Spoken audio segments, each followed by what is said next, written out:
Welcome to the Northland Bassin Podcast with fishing guide John Myrie and bass tournament angler Ken Melander. On the Northland Bassin Podcast, we cover everything bass fishing for both largemouth and smallmouth here in the Wisconsin Northland and all across the northern tier of Midwest states. Hello, folks. I'm John Myrie, and sitting here today for another edition of the Northland Bassin Podcast is our co-host Ken Melander. And Ken, we're getting farther into the summer all along here. Things are going to start changing once we get to, the end of August, sometime in September? Yeah, the whole ecosystems start getting stronger in deeper water basins on some of the lakes.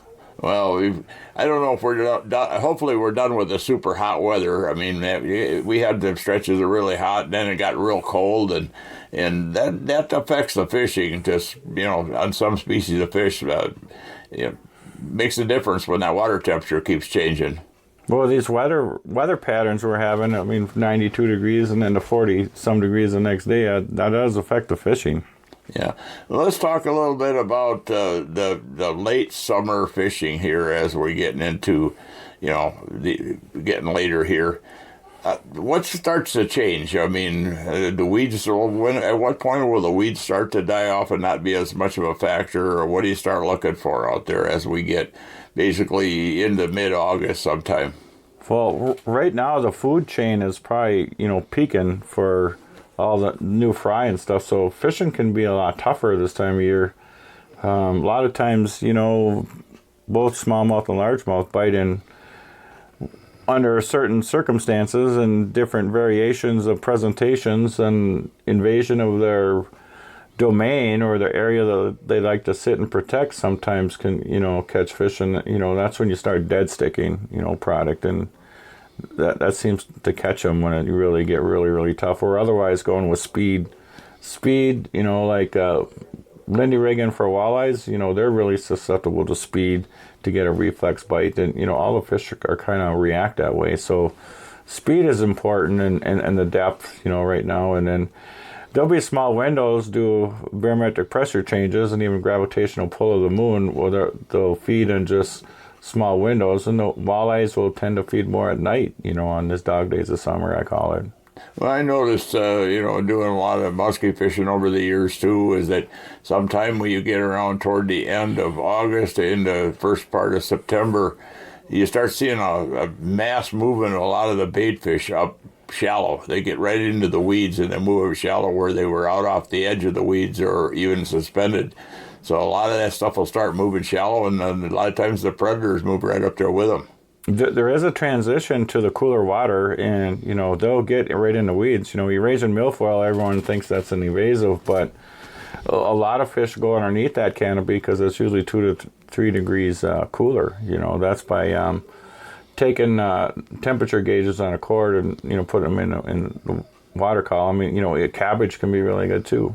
Well, I know the milfoil is basically, there's always, you find a patch of milfoil on any lake, especially if it borders a fairly deeper drop-off or some water, there's always going to be a pile of fish underneath it. And not just bass, but you'll have bass in there, there'll be muskies around there, there could be pike, walleyes, a little everything, crappies, everything kind of likes it underneath that big umbrella.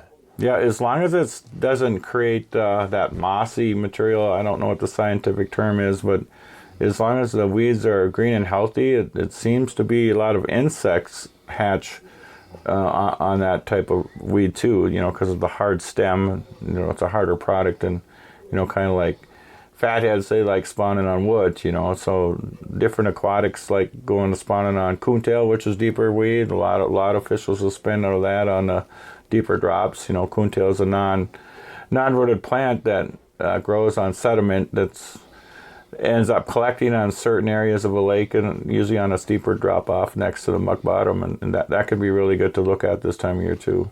I have a lot of different types of weeds out there. I know that when the fish are shallow, I know that red cabbage always seems to hold the fish, too, for some reason. They get right down into that stuff. Yeah, it seems like, the more leaf that blocks the sun, it's cooler right there. Yeah, kind of that same effect as the milfoil creates. Well, once we get into the middle part of August and from there on out, What do you see? Let's start with largemouth bass. What do you see as far as fish movements? Changing anything, or? Depending upon the lake, I'm a jig angler, so I'll throw a jig right from shore, right to the extended weed points, and sometimes off the weeds. Especially if there's not a lot of walleyes or smallmouth on that lake, the largemouth will tend to be offshore to some degree. And even on the dirty water lakes, they can go offshore and just be sitting there on hard bottom. They won't suspend and go out on muck. It has to be hard bottom, extended rock ridge or something like that. And one of the real tricks for catching, largemouth when they go off structure, a lot of anglers, they'll be on the deep end of the structure and they'll be casting their bait up on top of it. And once you catch one or two fish, you've displaced them. So you're better off going up on top, up on the weeds, and then bomb casting out. So you're pulling the school, and sometimes it brings the bait too right next to the weed line, and you probably can catch most of the fish that were in that school. And that's a little tournament secret that I learned quite a few years ago that I probably shouldn't be sharing right now. But it makes a big difference. If you want to catch 5 quality fish in a day, try different casting approaches. It does make a difference. Well, and you talk about the presence of walleyes in the lake too, and I've seen this change on particular lakes over the years, where years ago had a real healthy walleye population in it, and you had largemouth. If you caught a largemouth out on that outer weed edge, it was a really big largemouth. But other than that, most of them were on the inside weed edge or up against shore under sticks and in trees and stuff. And once that walleye population started to falter or go down in that lake, all of a sudden we started catching the 8 and 10 inch bass out there on them deep weed edges in 18, 20 feet of water too. So it's all related to the predators in the lake, and as far as the location of fish sometimes. I usually, mentally, you have to have certain thought processes to dissect the lake. So I classify largemouth as rural farmers. They're paying attention to the weeds, the forests, ridge lines, composition, difference in soils. Farmers really have to know that, especially now with today's technology, just even, whether you put lime in the soil to regulate the pH. And then smallmouth or roamers, I mean, they're the kind that'll jump on a train to get on the other side of the mountain where all the food is. And walleyes are tourists, they roam. They travel whole water basin. The muskies are opportunists. They're a mountain lion. They'll go where the food is.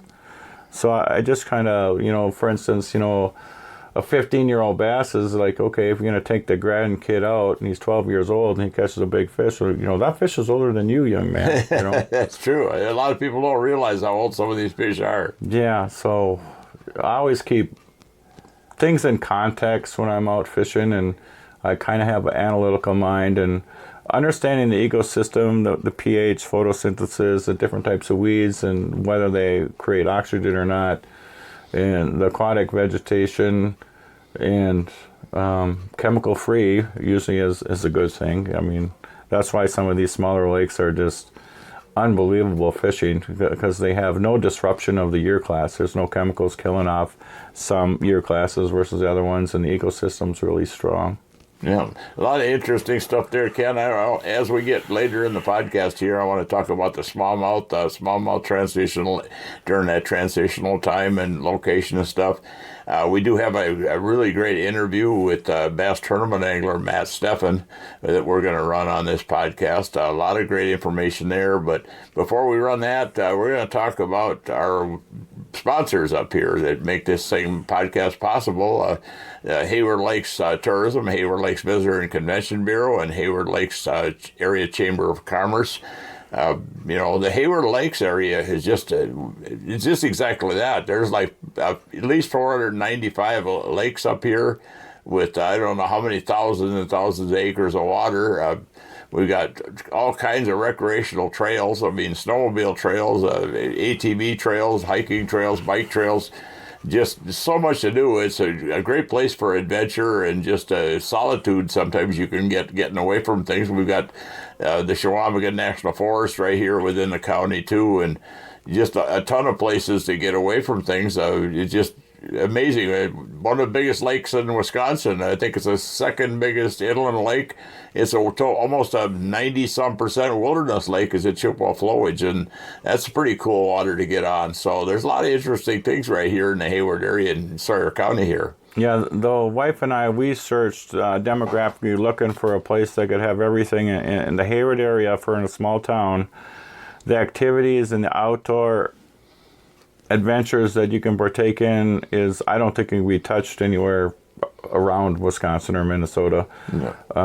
You can go to the flowage, and it's an adventure every time you go out there. You see all kinds of otters, loons, eagles, things that you don't see, in these industrialized, tourist-driven communities that got docks everywhere where you go. I mean, you can go out there in a flowage or some of these other lakes and not see another boat, so it is, being really part of nature. And then the Chamber of Commerce and the volunteers they have in this area are like 10 stars. Yep.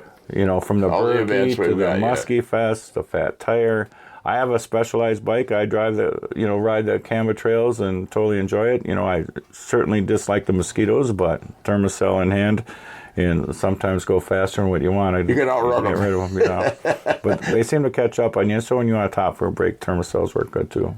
Well, and you mentioned that Chippewa flowage. That's one of the best panfish lakes in the state, I think, and it's unbelievable pan fishery for nice-sized bluegills and crappies.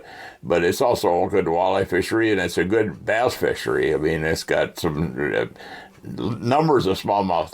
There's some big ones there, but we've got a few lakes that are actually managed for trophy smallmouth up here.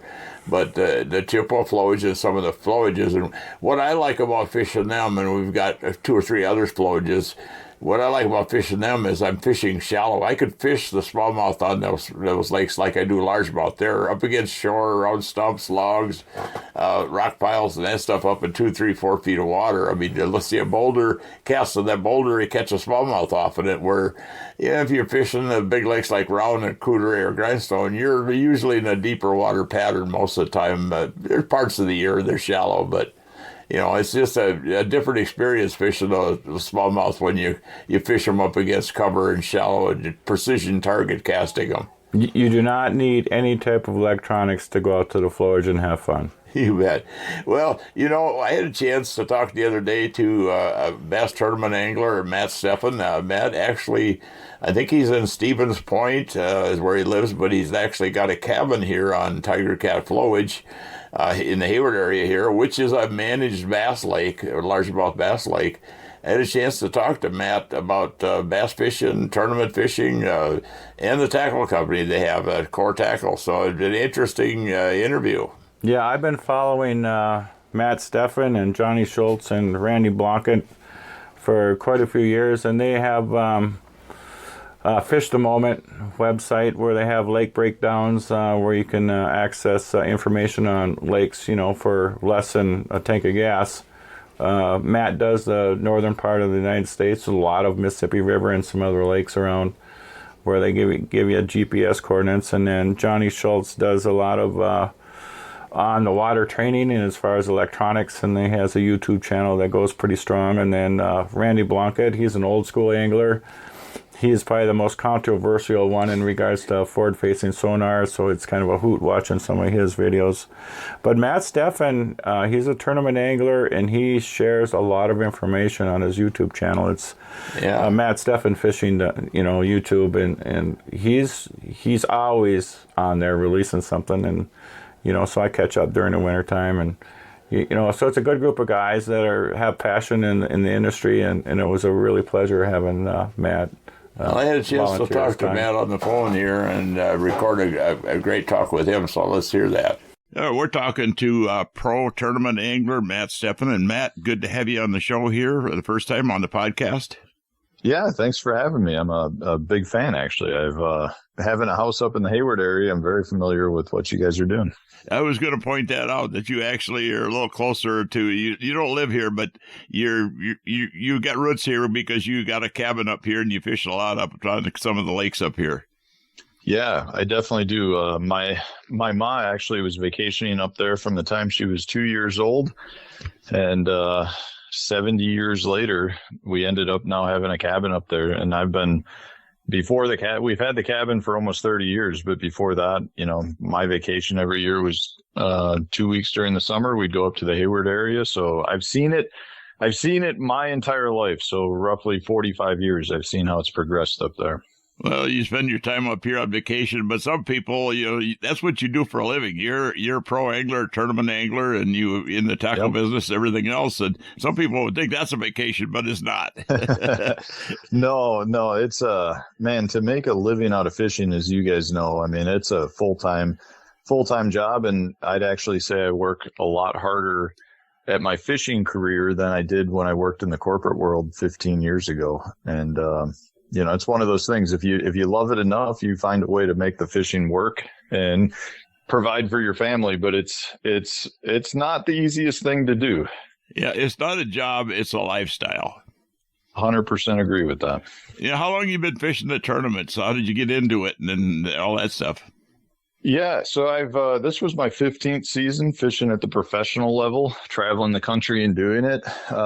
Prior to that, I went to school at the University of Wisconsin at Stevens Point, and when I graduated there in 2002, I just started fishing a lot of local team events throughout Wisconsin, Northern Illinois, Minnesota, and got to the point where I was doing well enough where I figured, you know what, I'm interested in fishing at the professional level, and maybe we should give it a try. And was able to at that point qualify to fish the FLW Tour, which is now part of the Bass Pro Tour. And 15 years later, here we are. Well, we always think, or people always thought about bass fishing down south and, northern pike and walleye fishing up north. But as of the last few years, some of the hottest anglers and the best anglers out of there winning Bassmaster Classic and everything else are coming from the North Country.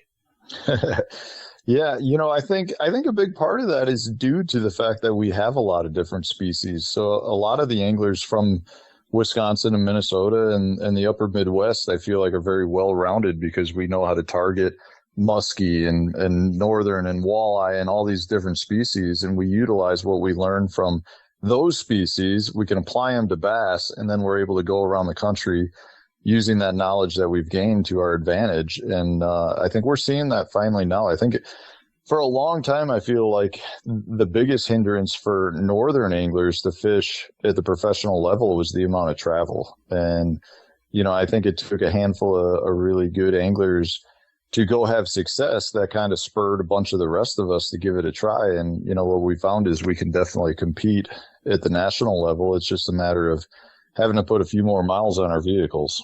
I think maybe, if I'm correct, one of the first northern anglers to really make waves in the bass world was KVD, Kevin Van Dam. I think he won the Classic three times, and he's from Michigan.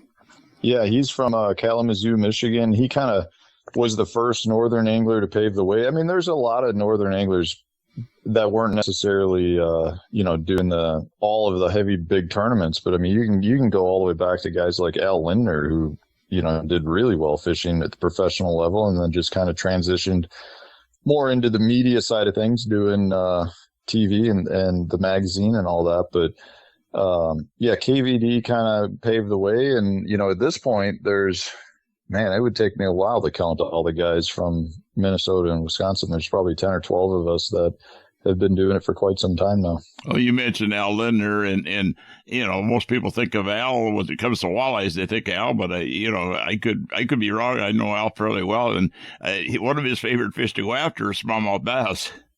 Yeah, he's there. All those in fishermen guys and the Lindners are great anglers. And when it comes to smallmouth and largemouth, they definitely know what they're doing. Well, talking about the difference in southern, I mentioned earlier that, bass fishing was always a big southern thing. And up here we were, focused on some panfish stuff, but a lot of walleye and, then muskie and northern and stuff. But, in reality, we have, we don't have the 10-pound bass, a largemouth that they do down south. But if you look at what goes on in some of the smaller club tournaments and outings and stuff, the weigh-ins are pretty comparable whether you're down south or up here as far as weight and stuff, aren't they? Yeah. I mean, that's the thing. Like, most of the lakes we go to in the country, if you can hit 15 pounds for 5 fish limit, that's a really good day on the water. There's only a handful of lakes down south that can produce a lot of the tournament field having 15 pounds or more. But when you start looking at coming up to the northern lakes, 15 pounds a lot of times doesn't do you any good. There's a lot more lakes, in my opinion, that have just more quality 3 to 4 pound fish up north than there are down south. The difference, as you mentioned, you go down south, you have a shot at a 10-pounder. If you're in northern Wisconsin, you have a shot at a 6-pounder, but that's a pretty top level fish for both largemouth and smallmouth. But the overall quality throughout the north woods of Wisconsin is just amazing. And I feel very fortunate to be able to live close enough to take advantage of a lot of that fishing. Especially smallmouth. And I think whether it's UP, Michigan, there's some even over towards St. Louis, or St. Lawrence River, but the UP, Michigan, northern Minnesota, northern Wisconsin, and even in the Dakotas, you find up into Canada, you're going to find some of the best smallmouth bass fishing for some of the biggest fish that you're going to find on the planet, I think. Yeah, I mean, to the point where I'd say you actually have a shot at a world record size fish.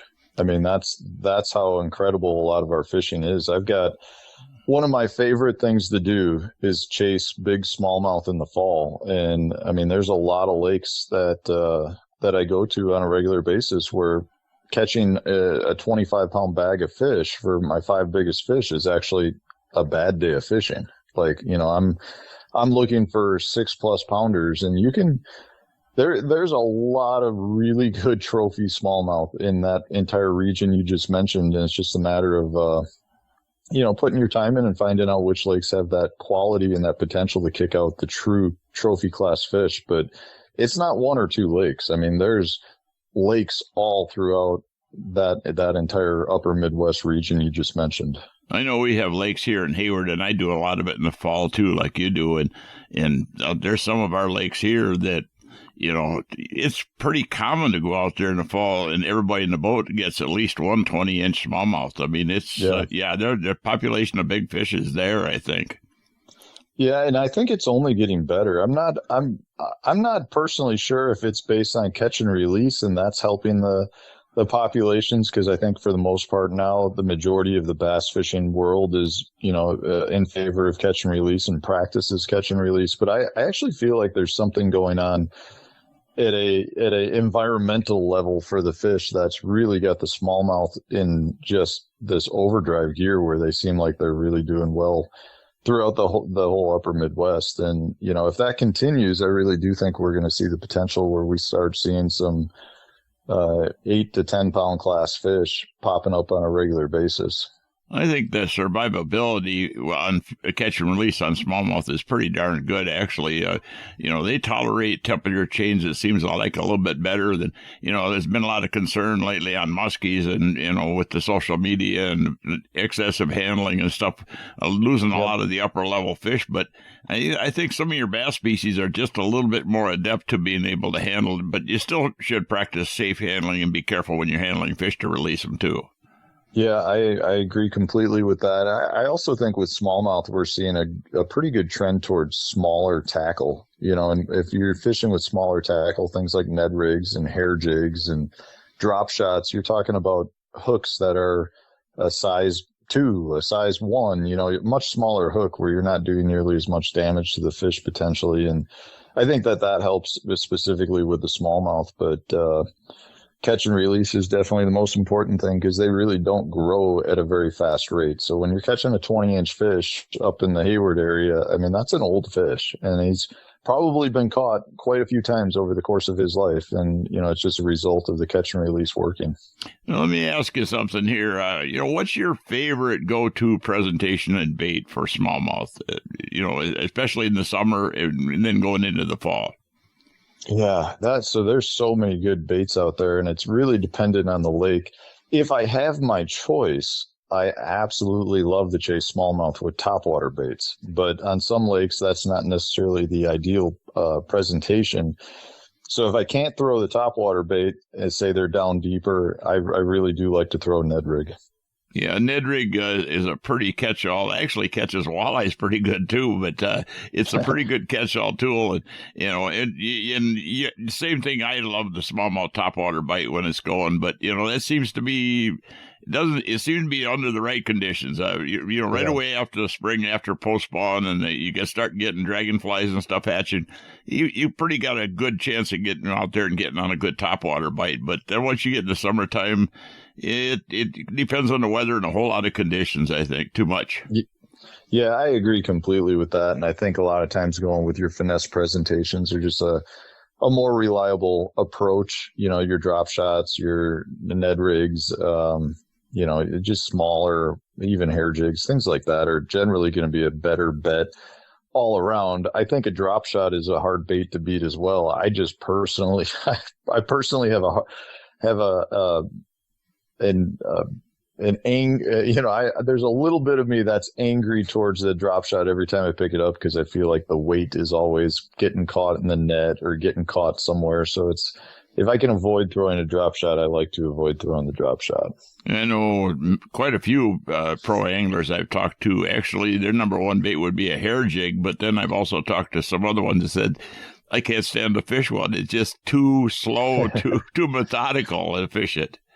Yeah, hair jig is a great bait that I think was really kept under the radar for quite some time. Over the last 5 to 10 years, it's become much more mainstream. I think it's an amazing bait for smallmouth, a really fun one to fish. It is, in my opinion, it excels in your cold water periods. So generally, if you're under that 60-degree mark, but you can definitely catch them year round on it. And but it is, like you said, a painstaking bait. I think for me, the biggest approach to a hair jig is trying to keep it as close to the bottom without touching the bottom. If you can keep it really close to the bottom, you're in the right strike zone, but it's not always an easy bait to throw. If you've got windy conditions or you're fishing, pretty deep, you're talking about trying to get a really light hair jig down to the fish. Meanwhile, you've got all the conditions working against you a lot of times. So it's not always the easiest bait to throw, but it does catch smallmouth for sure. You think that some anglers out there, actually quite a few of them, maybe take those finesse presentations and actually fish them way too fast and too quickly? I think there's times when the worst thing you can do is move your bait. Like I really do feel like a lot of times if your bait is in the strike zone, the fish know it's there, and they're generally either going to bite it right away because they're very actively feeding, or they're going to bite it right away because you dropped it in front of their face and they bit it out of reaction. But there's something to be said for just leaving your bait there, where if the fish didn't bite it on that initial drop, they will come back to it. And it's almost like they're annoyed by it being there, or they're just coming over to try to investigate what it is because it's something foreign to where they're living. And from that standpoint, I always like to look at it from the standpoint of if a fish was a human. If I don't know what something is, I go over, pick it up, and look at it. Well, a fish doesn't have hands, right? So they got to put it in their mouth to determine what it is. Is it edible or not? And unfortunately for them, if they pick up your bait at that point, they might go for a free boat ride. But the reality is they're just interested in what's going on. And a lot of times the best thing you can do is just let your bait sit there. Oh, yeah. And, I think you can definitely overwork your baits at times. You think pressure out there, we're seeing more and more tournaments and stuff out there and more people starting to fish bass now. Do you think that's having an effect to have to make longer casts or stay away from the fish farther, you think? Yeah, I think anything you can do to try to put the advantage in your position is better. Long casts, I personally, and I know a lot of people like to debate this with me, I personally think light line, the lighter the line, the better you are in terms of the number of bites. If you can throw 6-pound fluorocarbon, I think that's going to get you more bites than 10-pound fluorocarbon. I think 10-pound fluorocarbon is going to get you more bites than 10-pound straight braid. I think the things that you can do to put it in your favor, like light line, long cast, And I'm a big fan of trying to get the fish to react to your bait as well. So adding in some sort of erratic motion into your retrieve throughout your cast, I generally think will get you more reaction bites than just a straight retrieve. So I think the pressure we're seeing now, I think is having an impact on the fish's wariness while they're on the water. I don't think it's hurting the populations at all, but I do think they're becoming a little bit tougher to catch. And from that standpoint, you got to put more emphasis on the angler to do little things to try to put the advantage in their ballpark. I agree with you 100% on that line visibility stuff, too, because it seems to me that the slower your presentation or more stationary it sits in front of the fish, the more critical it is. As I've actually seen with slip bobbers where I couldn't catch them back before fluorocarbon. I couldn't catch them on 8-pound test line, but I could catch them on 6-pound test line. So there's definitely a chance they can scrutinize it and look at it pretty good if it's sitting there in front of them for a while. Yeah, and I also think with respect to your line size, the smaller you go generally allows your bait to have more lifelike motion. You've got less drag from your line holding that bait down in a certain position, and the bait just moves a little bit more natural, has a little bit more of that erratic motion when you impart it with your rod tip. And, as you move up in your line pound test, the line gets thicker, the line sinks more or just has more drag in the water, which tends to pull your bait versus letting your bait move in a more natural, free motion. You see a lot of differences between fishing and largemouth up here, for instance, and fishing them down south in some of the lakes you fish? For the most part, no. But down south, they do have a lot. There's a lot of fish that key in on shad populations, and we don't have the shad populations up in the North Country like we do down south. So if you're talking about fish that are chasing shad, they're a different species than kind of like what we have up north. But having said that, every lake down south, for the most part, has a strong population of fish that, in my opinion, are bluegill eaters or more shoreline related or current related. And those fish are definitely very, very similar to what we have up here.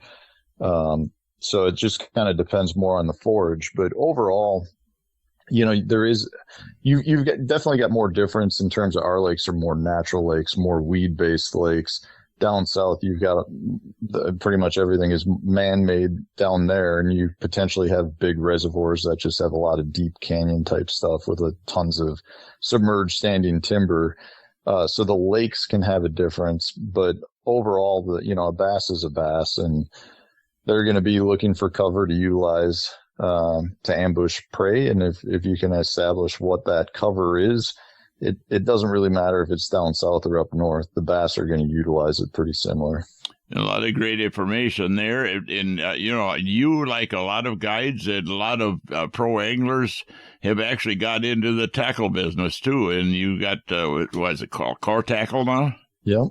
Yeah, I started that a few years ago with a business partner, Johnny Schultz. Both of us do a lot of YouTube content, and we're both very much tackle tinkerers. I've been,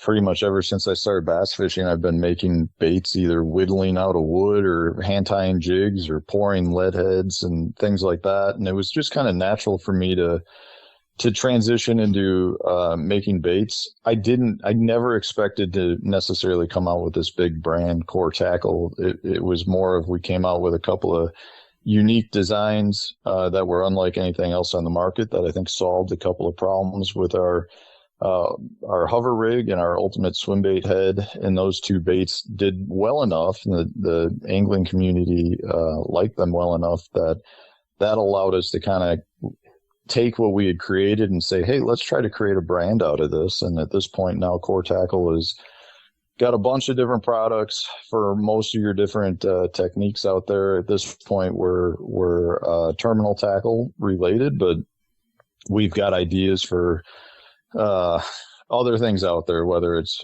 plastics or rods. I've been building my own rods for 11 or 12 years now, and have a lot of people that are looking to either build my rod or buy rods off me. And, we've explored the potentially doing rods through Core Tackle, lots of different things, but it's we never expected to create a brand. And at this point, we were kind of given the opportunity to try to grow it. And at this point, it's been growing great, and we don't really see any reason to stop trying to innovate. I see lots of different stuff that you got in your product line. The one thing, a lot of, just casual bass anglers like to throw a wacky worm, and you come up with a whole new idea to keep your worm intact a little bit longer on a wacky rig, right? Yeah, it's funny you say that. I was just up in the Hayward area this past week, and wacky rig is what I threw the majority of the time, just because I love fishing a wacky rig and the bass were eating it. And I went through only a handful of worms. And what we've done with like our weedless wacky rig is we actually went out and had Worth Company, which is a local fishing component company here in Stevens Point, which is where I live. They created an oversized hitchhiker for us, and then we took that hitchhiker and actually mounted it on the trocar hook that we use in it, and then put a weed guard on it. And we've got a wacky rig hook that just locks the bait in better than anything else I've ever used. And it, prevents you from going through 12 packs of worms, and has a killer hook in it and a great hookup ratio. And it's just a bait that I'm absolutely in love with right now. I know that's one of the things I tell a lot of people. They ask me, well, what should I try for bass? And if they're not a terribly seasoned angler, the number one thing I'll tell them to go to is a wacky rigged worm. Yeah. It's hard. It's hard to beat a wacky rig, and that's pretty much wherever you go in the country. They, a largemouth specifically have a hard time refusing a slowly wiggling soft stick bait in front of their face. They will eat them up, and I would agree completely with you. From a beginner standpoint, the wacky rig is just a tough bait to beat. As we wrap up here on this part for the podcast, is that, we mentioned earlier that all the way from UP, Michigan, all the way west over into the Dakotas, there's great fishing, especially for smallmouth. But have you found any places over there that are just tremendous largemouth other than just about everywhere? I mean, it's kind of interesting. I feel like throughout that range, generally the bigger the lake gets, the better it is for smallmouth, and the smaller the lake gets, the better it is for largemouth. And I just feel like there's so many little pothole lakes that are just scattered across the North Woods and Minnesota that are just littered with largemouth, and they very, very rarely get, fished. The amount of pressure they get is just almost, non-existent, and they're just loaded with good quality fish. And I guess that's always one thing that I like to stress to people when I talk to them, because I get people calling me all the time, a lot of other pro anglers who come up and vacation up in the North Woods, and they're like, hey, what lakes do you recommend? And I'm always like, honestly, you can basically pick almost any one, and you're gonna be able to catch a lot of fish in them. Yeah. Well, Matt, as we wrap up here, you want to give out information for your website for the core tackle or anything like that? Yeah, sure. I appreciate that. Check out coretackle.com if you want to check out the different baits that we've got with Core Tackle. And I do daily tips on my YouTube channel, which is just Matt Stefan Fishing, where I show you how to use a lot of the Core Tackle product, but also just try to provide helpful, useful information to help people catch one or two more fish each time they go fishing. Well, Matt, I want to thank you greatly for taking the time with us here, and, get you back on here again, maybe from time to time. Maybe I get a chance to run into you out on the lake. We get out in the boat together or something at some time even, but I want to thank you here. Yeah, I appreciate you having me on so much. It really is an honor. Like I said, I've read so many different columns and pieces where they're always talking, they're using you as the guide that talks about the lake that they're on. So I'm very honored to be on the show, and being somebody that loves the Hayward area and the North Woods, I would love to be back on. So if you ever need me, give me a call, and we'll do it all over again. Well, thank you greatly, Matt. Thank you. Okay, and we're back. That was an interesting thing with Matt talked about a lot of different things there, Core Tackle, every once in a while there's a presentation, just like when chatterbaits come out, in regards to different types of hooks and weight configurations to create different actions in the bait. And, when Core Tackle first came out, it had, when you're reeling, it was driven primarily for open water, forward-facing sonar, where that minnow is pretty much all natural. Just the eye of the hook sticking out, but that minnow rolls back and forth. So with dual colors, it's always been proven that if you can flash that fish multiple colors during some sort of movement, it catches more fish. It seems like that's why there's dual colors in wacky baits. A lot of these hand poured companies like Robo Worms, they have dual colors in their product, and that just seems to catch fish. And then, I'm glad they're doing good, expanding their line in regards to their wacky styles, and sometimes that little difference in presentation makes a difference. Oh, that wacky jig they got, that's something else. I mean, I don't know how many times that I've, rigged up a wacky jig and had the O-ring on it and maybe a 4-inch Senko type worm, and for a smallmouth, I watched my Senko go flying. I mean, it's gone. And that screw lock where you actually put it over the hook and then screw it on that screw lock, you're not going to lose the worms near as quick. It'll last a lot longer. Yeah, especially some of them are 50 to $1 a piece. You want something that you're going to be value oriented in regards to catching 10 fish down to a dime per fish instead of $1. Yeah, so it's a good concept, and I enjoy using their product too. A lot of interesting stuff.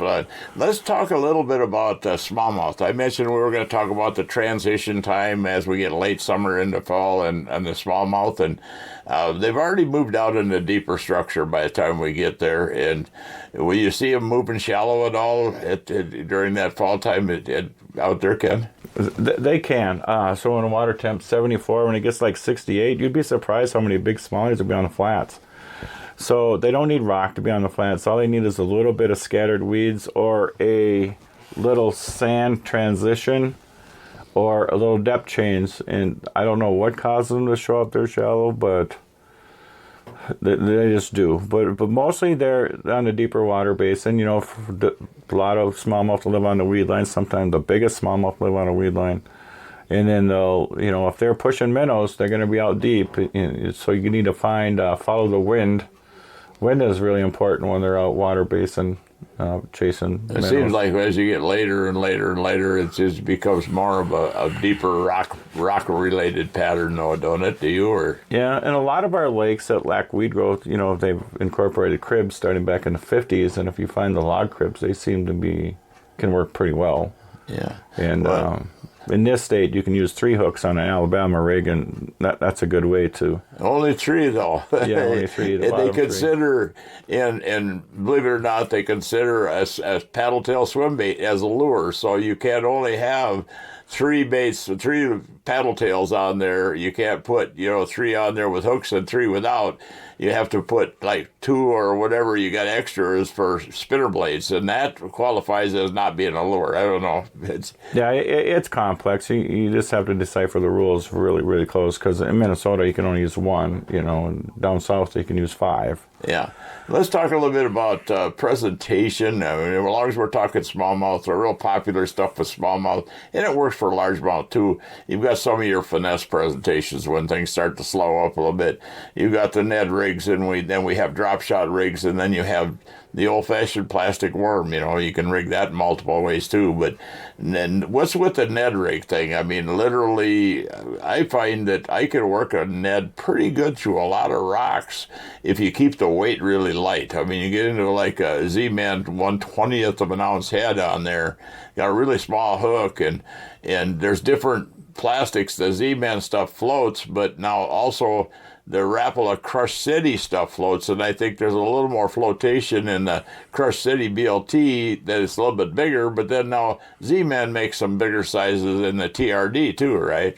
Yeah, they make the Fat Z worm, which is like a supersized stick bait that floats and then creates a lot of action. It's really soft. I mean, so that's if you want to go after big largemouth on a weed line, those can be worked as a wacky style.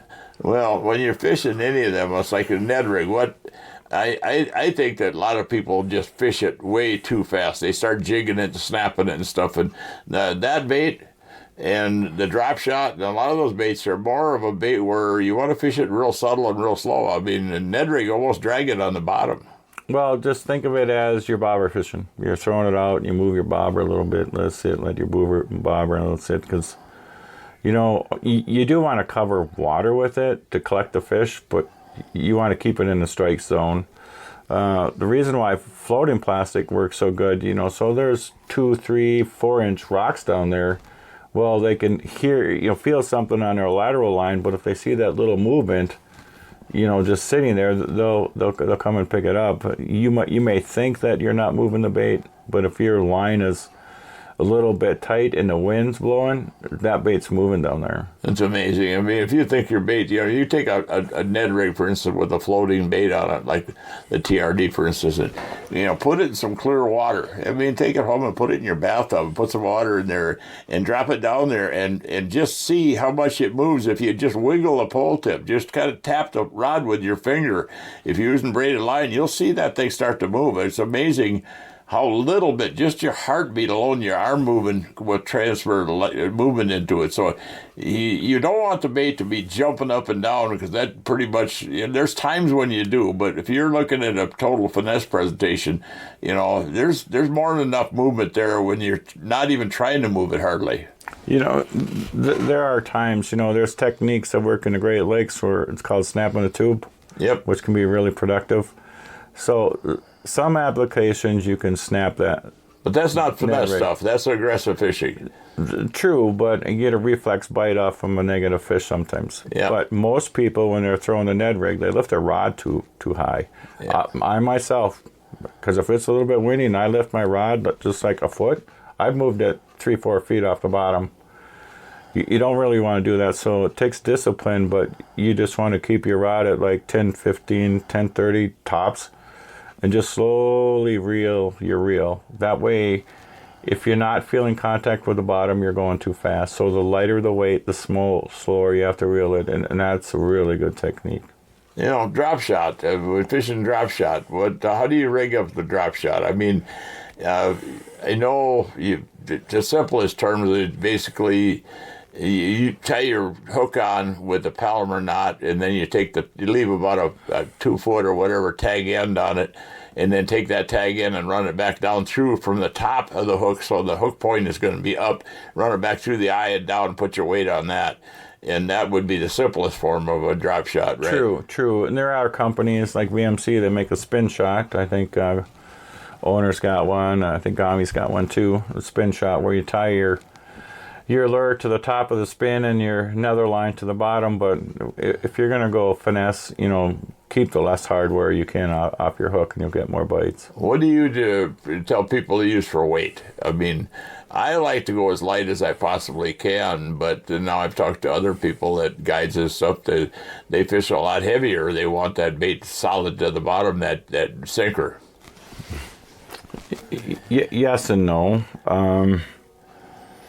You're using a light action rod so they don't spit the bait. You don't have to set the hook really hard with these really little micro hooks, unlike what you used to do 20 years ago. You had to really hit them to penetrate their mouths.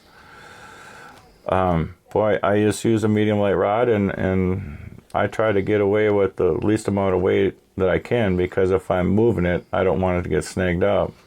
I think with the drop shot, I think a medium light in a 7.5 foot rod is probably your best bet too, because if you're casting it out there, obviously, you're looking at your hook with a sinker 2 feet below it or whatever below it. But as you cast it out, that line angle changes. So now all of a sudden your lure is not as high off the bottom as what it was if you hold your rod tip. You don't want to make real long casts. I do it with a drop shot anyhow. But if you got a longer rod, you got your rod tip up, you increase that line angle going back down to maintain that depth of that bait up off the bottom a little bit easier. That's a good explanation. I never I just pitch my drop shots. I don't bomb cast it. If you have to, well, then I'm using a different bait. Yeah, you bet. Well, there's a lot of other things, and we got a popular thing is a wacky rigging worms and Texas rigging worms. But I noticed the In Fisherman magazine had a big article out there or something I want to try, and I know you've done it, and I know Noah told me he's done it. And that's fishing a wacky rig or some of the plastics below a bobber. And just the wave action alone sometimes is enough to trigger those fish to come in. Plus, if you like a wacky worm, the big thing with a wacky rig where you hook it in the middle of the worm is when you lift it and you drop it, both ends of the worm sit there and kind of wag going down as it slowly drops. The same thing's going to happen below a bobber, because if you pull a bobber, it's going to come up off the bottom, and then you stop, it's going to flutter back down, but it'll only get to a certain point. It's not going to get you way down into the bottom. Yeah, the first time I used it, I don't know, it was probably in 94, 95. It was on the Mississippi River, and I was tired of getting hung up on wing dams, and I says, well, I took a 4-inch jerk shad made by Zoom and put it on a kind of a fluke style, and I put it over a bobber to drift over wing dams, and I'd be up current, so that way I can impart a lot of action and make it come up above the wing dam and let it float down and then let it come down, so I could cast it toward shore, right on the sand break at shore, and just work it all the way out to the end of the wing dam, and that was a very, very productive pre-fishing event back when I was qualified for divisionals down there, and of course, a different time of year, the fish are in different positions. I could never use it, but I thought I had figured out a secret, A lot of interesting stuff there, man. I tell you what, this podcast time goes pretty fast here. We're about running out of time for the podcast here. I should remind people out there, we're sponsored by the Hayward Lakes Visitor and Convention Bureau and the Hayward Lakes Area Chamber of Commerce. Their website says haywardlakes.com and haywardareachamber.com. If you want more information or anything, you can go to my radio webpage, which is wnoradio.com. And if you get on the podcast, the place we actually upload it to and podcast host is Podbean. The address for that is northlandbassin.podbean.com. If you go there, you got a place to put comments in, ask questions. We encourage people to participate if you want. We'll try to get back to you and answer any questions you got on fishing up north up here for bass. Leave us any comments and suggestions, and I hope people out there enjoy what we're doing here. And please subscribe and like our channel here.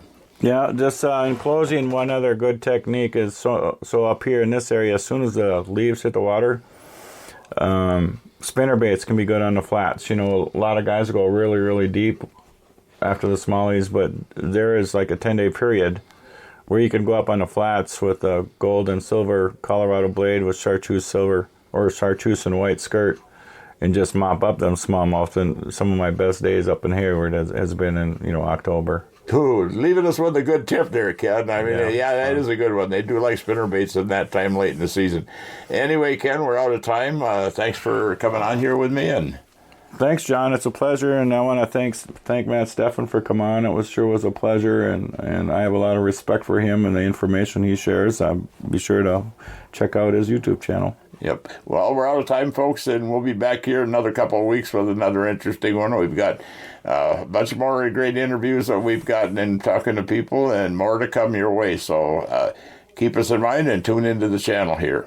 All right, thanks, John. Well, folks, that about wraps up this edition of the Northland Bassin Podcast. If you'd like more information on the Hayward, Wisconsin area, check out the Wisconsin Northland Outdoors Radio Show on our other podcast channel, wnoradio.podbean.com. Or for even more information, on the web at haywardlakes.com or haywardareachamber.com. Thanks for listening, and watch for our next Northland Bassin Podcast. And if you enjoyed the podcast, please like and subscribe to the channel.